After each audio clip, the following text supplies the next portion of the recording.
I've opened a Blender new project here. So what I'm gonna do is to remove the camera and the light because they are unnecessary. So we have got a cube and I'm gonna keep it because I wanna create a wooden crate out of it, you know, using the texture paint tool. So what we have to do here is to select the object and click the texture paint panel. First thing to do on the left side is to assign a new image to the texture that we're gonna create. You can name it as you wish. I will leave it as untitled because it doesn't matter here, you know. What's important at the end is to rename, give the right name to the texture that you're gonna export as a JPG or PNG image, usually PNG. So let's click OK. Okay, we have created, you know, the base image to create our texture. So let's go here to the texture paint actually tab, but first of all we have to go into object mode. We have selected it, so let's switch again into texture paint. So very first thing to do is to go here to the draw tab and add a new base color texture. Material base color, that's fine, click OK. So it turned gray, our 3D object, because it actually now has a texture, a material. Before it was purple because it had no material.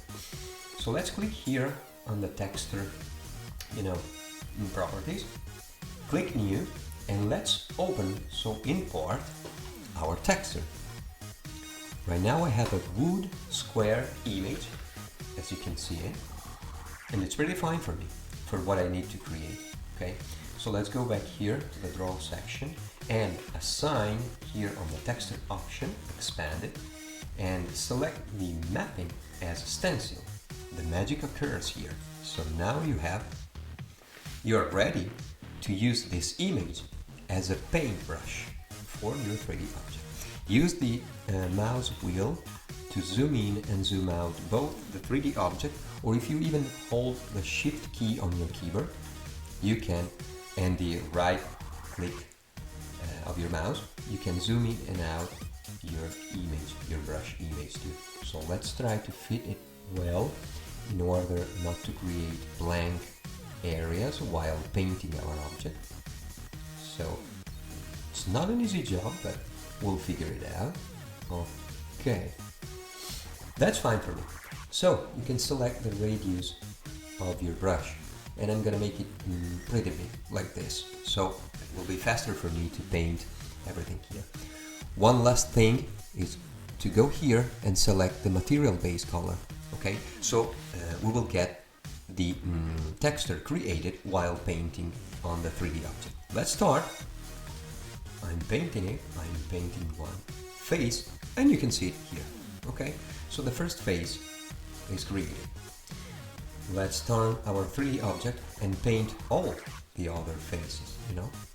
Here, make sure that everything is painted.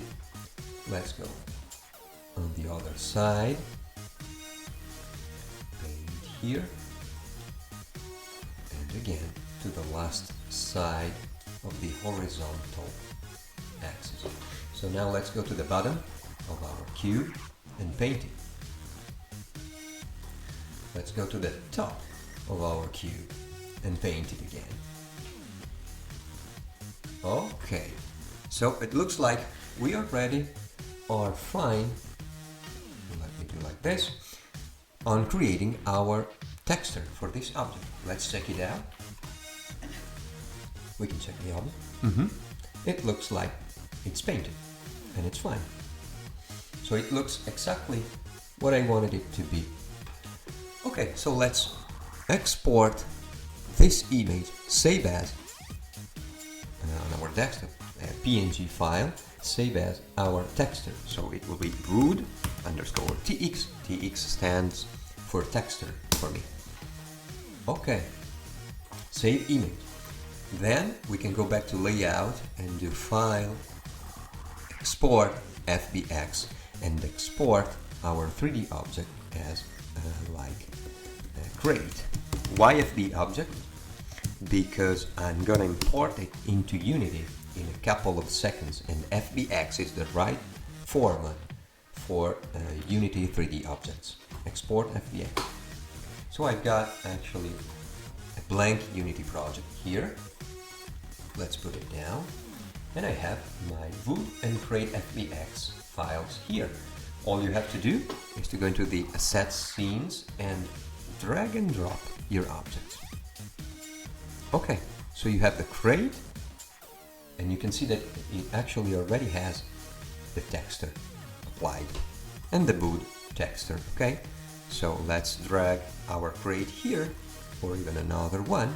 Okay, let's put it 0, 0, 0, position, rotation 0. Okay, so what is the other one here? Let's do something like that. 0, 0, 0, 0. Okay, let's do like this. Okay, one after the other. I'm just playing with it. Okay, so if we switch to the game scene, you can see them. So actually, let's turn towards the camera. Here we are, and we already have our game objects with the texture applied. That's it.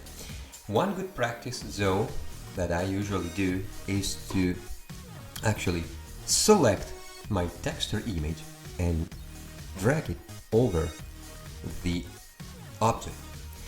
This means that Unity automatically creates the materials folder and creates the material that we can rename it as matte. Okay, so actually the crate number 1 has the wood material.